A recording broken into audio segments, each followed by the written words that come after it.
इकट्ठे इस वास्ते हुए कि आपां इंज परदेसन हुई हरकीरत कौर चाहल हुणां दी जिहड़ी स्वै जीवनी का अंश है किताब उस दे उत्ते गल्लां कर सकीए। ये गल्लां करन वास्ते दोस्तों सब तो पहला साहित्य सिरजना मंच अमरगढ़ वालों द लिटरेरी ज्वैल्स लुधियाना जिसनों अमरतवीर कौर के शुभम चला रहे ने पंजाबी प्रकाशन के खेत्र ये एक ऐसा मंच साढ़े सामने प्रस्तुत होया है जिसकी पहली पेशकारी इस किताब के रूप में साढ़े सामने आई है।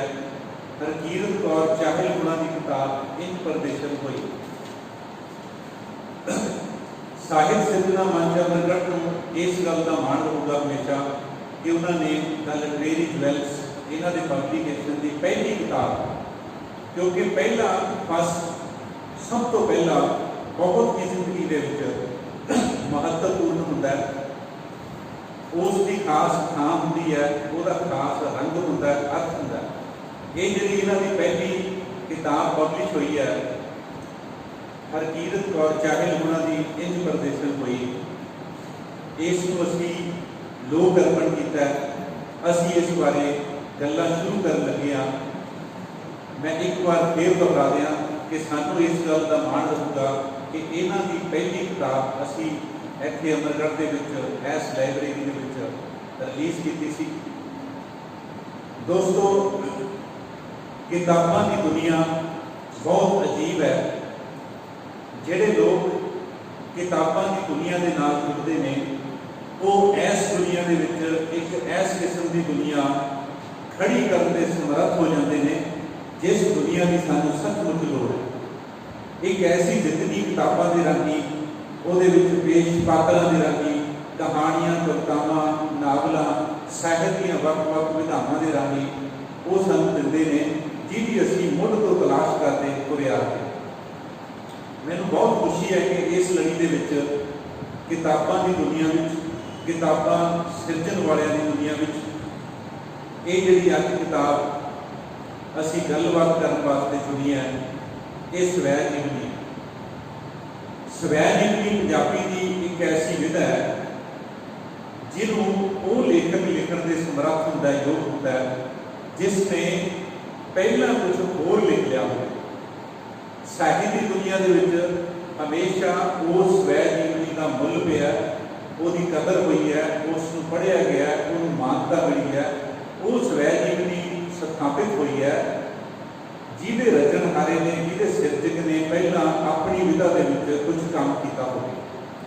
जदों असीं इस नुक्ता निगाह को हरकीरत कौर चाहल हुणां दी इस स्वै जीवनी का पहला जिहड़ा भाग अंश है इंज परदेसन हुई इहनूं देखते हैं तां दोस्तों सानू बहुत मान होता है कि हरकीरत कौर चाहल हुणां ने यथा योग काम है जिहड़ा साहित्य खेत्र नावल ते कहानी के राही वो किया है। इन्हां दी सब तो पहली किताब परियां दे संग प्रवास 2016 के विच कहानियां की छपी है। तेरे बाजों 17 के विच नावल होंदा है। थोबरां दे फुल 2018 एक होर नावल आता है और आदम ग्रहण जिस नावल की बहुत चर्चा हुई पिछले जे 2019 छपा है। हुण 2020 के विच दोस्तों इन्हां दी स्वै जीवनी का पहला होना लिखत के रूप में आना एक होर प्राप्ति है ना। ये बकायदा तौर के उत्ते पंजाबी नावल के कहानी के खेत्र के विच खास तौर के उत्ते प्रवास का जिहड़ा रंग है साहित्य और खेत्र के विच उहदे विच खास थां रखते हैं, खास स्थान है इन्हां दा। इन्हां दी स्वै जीवनी एक होर पक्ष तो खास अर्थ रखती है। किताब के उत्ते लिखे हुए है डॉक्टर दलीप कौर टिवाणा की छो प्राप्त स्वै जीवनी अंश। जदों असीं इस सतर को अंडरलाइन करके पढ़ते हैं तो एक खास किस्म के सानू अर्थ दिंदी है। दोस्तों किहड़े अर्थ दिंदी है कि दलीप कौर टिवाणा जिसका पंजाबी गल्प के कोई सानी नहीं जिहदे नाम का डंका 4 फुटां दे विच गुंजिया ਜਦੋਂ ਉਸ ਦੇ ਨਾਮ ਨਾਲ ਇੱਕ ਸਤਰ ਸਵੈ ਜੀਵਨੀ ਦੇ ਉੱਤੇ ਲਿਖ ਦਿੱਤੀ ਜਾਂਦੀ ਹੈ ਤਾਂ ਦੋਸਤੋ ਪਾਠਕ ਦੇ ਅੰਦਰ ਜਿਗਿਆਸਾ ਪੈਦਾ ਹੁੰਦੀ ਹੈ ਕਿ ਇਹ ਸਤਰ ਕਿਉਂ ਲਿਖੀ ਗਈ ਹੈ, ਇਹ ਸਤਰ ਕਿਉਂ ਲਿਖੀ ਗਈ ਹੈ। ਜਦੋਂ ਅਸੀਂ ਕਿਤਾਬ ਖੋਲ੍ਹ ਕੇ ਇਸ ਨੂੰ ਪੜ੍ਹਦੇ ਹਾਂ ਤਾਂ ਪਤਾ ਚੱਲਦਾ ਹੈ ਕਿ ਹਰਕੀਰਤ ਕੌਰ ਚਾਹਲ ਤੇ ਦਲੀਪ ਕੌਰ ਟਿਵਾਣਾ ਹੋਣਾ ਦਾ ਆਪਸ ਦੇ ਵਿੱਚ ਹੀ ਬਹੁਤ ਨੇੜੇ ਦਾ ਸੰਬੰਧ ਰਿਹਾ ਹੈ। ਕਿਸੇ ਵਕਤ ਟਿਵਾਣਾ ਨੇ ਹਰਕੀਰਤ ਕੌਰ ਚਾਹਲ ਹੋਣਾ ਨੂੰ ਕਿਹਾ ਕਿ ਮੇਰਾ ਮੁੰਡਾ ਕੈਨੇਡਾ ਜਾਣਾ ਚਾਹੁੰਦਾ ਹੈ, ਉੱਥੇ ਕਿਹੋ ਜਿਹਾ ਮਾਹੌਲ ਹੈ, ਬਹੁਤ ਹੀ ਸੰਵੇਦਨਾ ਦੇ ਨਾਲ ਪਾਲਿਆ ਹੋਇਆ ਪੁੱਤ ਹੈ, ਉੱਥੇ ਕਿਵੇਂ ਰਹੂਗਾ, ਕਿਸ ਤਰ੍ਹਾਂ ਦਾ ਮਾਹੌਲ ਹੈ, ਕਿਸ ਤਰ੍ਹਾਂ ਦੇ ਲੋਕ, ਧਰਤੀ ਤੇ ਸਾਰਾ ਸਮਾਜ ਹੈ, ਮੈਨੂੰ ਇਹਦੇ ਬਾਰੇ ਕੁਝ ਨਹੀਂ ਪਤਾ, ਉਹਨੂੰ ਇਹਦੇ ਬਾਰੇ ਕੁਝ ਨਹੀਂ ਪਤਾ। ਫੋਨ ਦੇ ਉੱਤੇ ਹਰਕੀਰਤ ਕੌਰ ਚਾਹਲ ਟਿਵਾਣਾ ਨੂੰ ਬਹੁਤ ਸਾਰੀਆਂ ਗੱਲਾਂ ਦੱਸਦੀ ਹੈ। ਉਹਦੀਆਂ ਗੱਲਾਂ ਸੁਣਨ ਤੋਂ ਬਾਅਦ ਦਲੀਪ ਕੌਰ ਟਿਵਾਣਾ ਦੀ ਦੋਸਤੋ ਆਪਣੀ ਸੰਤੁਸ਼ਟੀ ਤਾਂ ਹੁੰਦੀ ਹੀ ਹੈ, ਉਹ ਚਾਹੁੰਦੀ ਹੈ ਕਿ ਸਾਰੇ ਸਮਾਜ ਦੀ ਸੰਤੁਸ਼ਟੀ ਹੁਣ ਹੋ ਜਾਵੇ ਇਹਨਾਂ ਗੱਲਾਂ ਦੇ ਨਾਲ। ਜਿਸ ਤਰ੍ਹਾਂ ਦੀਆਂ ਗੱਲਾਂ ਮੈਂ ਜਾਣੀਆਂ ਹੋਰ ਲੋਕ ਵੀ ਇਹਨਾਂ ਨੂੰ ਜਾਣ ਲੈਣ। ਇਹਨੂੰ ਅਸੀਂ ਸਾਹਿਤ ਦੀ ਭਾਸ਼ਾ ਦੇ ਵਿੱਚ ਇੱਕ ਰਚਨਾ ਦਾ ਨਿੱਜ ਤੋਂ ਪਰ ਵੱਲ ਨੂੰ ਸਫ਼ਰ ਕਹਿੰਦੇ ਹਾਂ। ਅਸੀਂ ਦੋਸਤੋ ਸਾਹਿਤ ਦੇ ਸਿਧਾਂਤ ਦੇ ਵਿੱਚ ਇਹਨੂੰ ਸਵੈ ਤੋਂ ਸਮਾਜ ਤੱਕ ਸਾਹਿਤ ਦੀ ਯਾਤਰਾ ਕਹਿੰਦੇ ਹਾਂ, ਉਹਦਾ ਫੈਲਣਾ ਕਹਿੰਦੇ ਹਾਂ। ਇਸ ਨੁਕਤਾ ਨਿਗਾਹ ਤੋਂ ਇਹ ਸਵੈ ਜੀਵਨੀ ਦਲੀਪ ਕੌਰ ਟਿਵਾਣਾ ਤੇ ਹਰਕੀਰਤ ਕੌਰ ਚਾਹਲ ਦੇ ਆਪਸੀ ਸੰਵਾਦ ਦੇ ਵਿੱਚੋਂ ਨਿਕਲ ਕੇ ਕਿਤਾਬ ਦੇ ਰੂਪ ਵਿੱਚ ਸਾਹਮਣੇ ਆਉਂਦੀ ਆ ਔਰ ਪੜ੍ਹਨ ਵਾਸਤੇ ਸਾਨੂੰ ਸਾਰੇ ਸਾਹਿਤ ਸਮਾਜ ਦੇ ਲੋਕਾਂ ਨੂੰ ਪ੍ਰਾਪਤ ਹੁੰਦੀ ਹੈ। ਦਲੀਪ ਕੌਰ ਟਿਵਾਣਾ ਦੀ ਛੋਹ ਪ੍ਰਾਪਤ ਇਸ ਲਈ ਕਿਹਾ ਗਿਆ ਕਿਉਂਕਿ ਇਸ ਕਿਤਾਬ ਨੂੰ ਲਿਖਣ ਦਾ ਆਈਡੀਆ ਦਲੀਪ ਕੌਰ ਟਿਵਾਣਾ ਨੇ ਦਿੱਤਾ ਸੀ ਹਰਕੀਰਤ ਕੌਰ ਚਾਹਲ ਨੂੰ। ਇਹ ਇੱਕ ਵੱਡੀ ਗੱਲ ਆ, ਇਹ ਇੱਕ ਵੱਡੀ ਪ੍ਰਾਪਤੀ ਹੈ। ਇਸ ਤਰ੍ਹਾਂ ਦਾ ਵੱਡਿਆਂ ਤੋਂ ਅਸ਼ੀਰਵਾਦ ਲੈ ਕੇ ਆਈਡੀਆ ਲੈ ਕੇ ਕੋਈ ਕਿਤਾਬ ਲਿਖਣੀ। ਪਹਿਲੀ ਇਸ ਕਿਤਾਬ ਦੀ ਖਿੱਚ ਇਹ ਹੈ, ਪਹਿਲਾ ਗੁਣ ਇਸ ਕਿਤਾਬ ਦਾ ਇਹ ਹੈ ਕਿ ਇਸ ਨੂੰ ਟਿਵਾਣਾ ਵਰਗੀ ਸ਼ਾਨਦਾਰ ਹਸਤੀ ਦੇ ਹੱਥਾਂ ਦੀ ਬੋਲਾਂ ਦੀ ਛੋਹ ਪ੍ਰਾਪਤ ਹੈ। ਦੂਸਰੀ ਗੱਲ, ਜਦੋਂ ਅਸੀਂ ਕਿਤਾਬ ਖੋਲ੍ਹਦੇ ਹਾਂ ਦੋਸਤੋ ਤਾਂ ਉਸ ਦੇ ਵਿੱਚ ਕਵਰ ਚਿੱਤਰ ਦੀ ਕਹਾਣੀ ਮੈਂ ਵਿਸ਼ੇਸ਼ ਤੌਰ ਦੇ ਉੱਤੇ ਇਸ ਦਾ ਜ਼ਿਕਰ ਕਰਨਾ ਚਾਹੂੰਗਾ।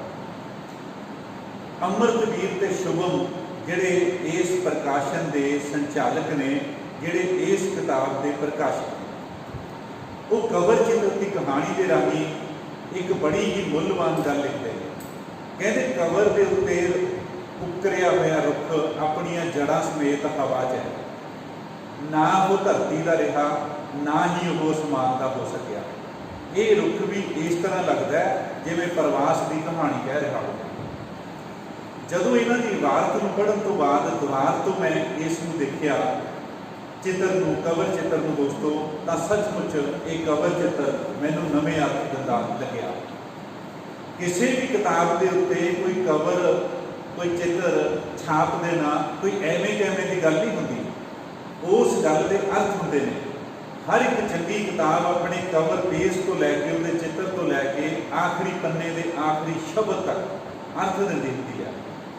ਸਹੀ ਪਾਠਕ, ਸਹੀ ਪੜ੍ਹਨ ਵਾਲਾ ਉਹ ਹੁੰਦਾ ਹੈ ਜਿਹੜਾ ਕਵਰ ਤੋਂ ਲੈ ਕੇ ਆਖਰੀ ਸ਼ਬਦ ਤੱਕ ਉਹਦੇ ਅਰਥ ਲੈ ਲੈਂਦਾ।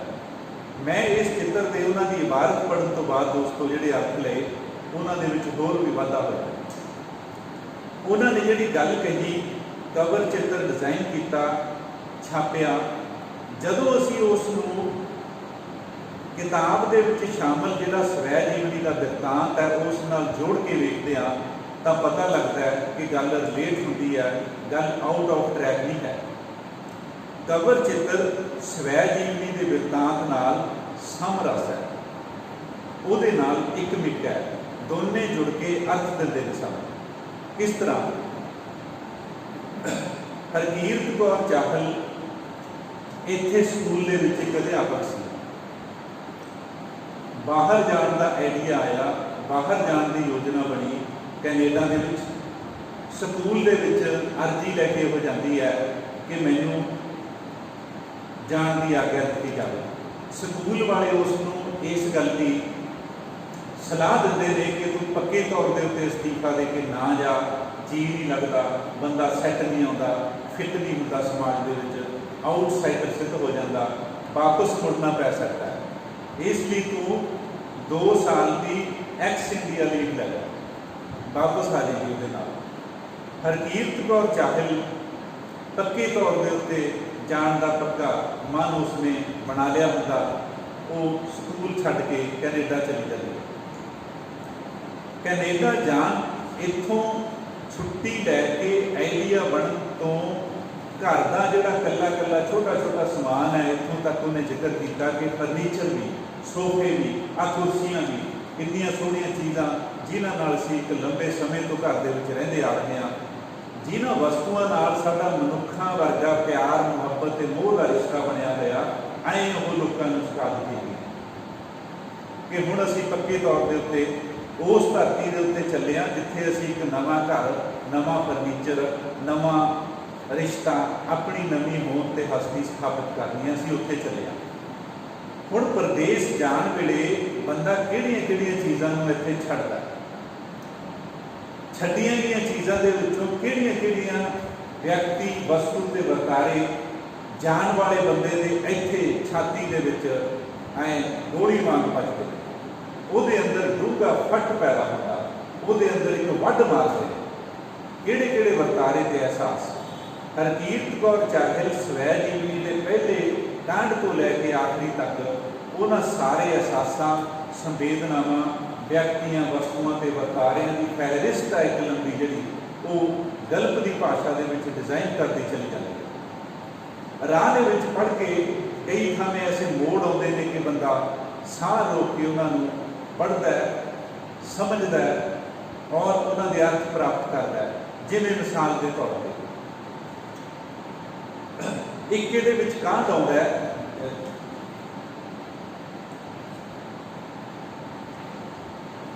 कि आखिरी दिनों में बेबे वाली थां ते सोना शायद किसी की समझ तो नहीं पिया सी, पर हर रात मैं उसनूं याद करती सौंदी ते कहंदी हाड़ा अज सुपने विच ही मिल जावी, पर वो कदे ना आई। जिवें कह रही होवे जिउंदियां तो विछड़न वेले ही औखी हुंदी है, जिउंदियां तो विछड़न वेले ही इन्नी औखी है, मैनू तुर गई तो क्यों हमेशा चितारदी, पिछे प्रश्न चिन्ह। उदों वो कितना चिंती ना होड़ी सी जिवें उसनूं मेरा चेता ही ना आया सी, जां कह लो किसी वजह नाल आउणा नहीं चाहुंदी सी। इत्थे रह गए ते उत्थे चले गए।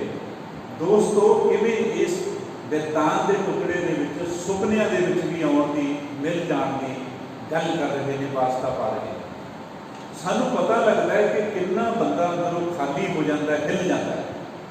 स्वै जीवनी के विच थां पर थां हरकीरत कौर चाहल ऐसे संवेदनशील जिहड़े पल ने, एहसास ने, उन्होंने दर्ज कर दिया।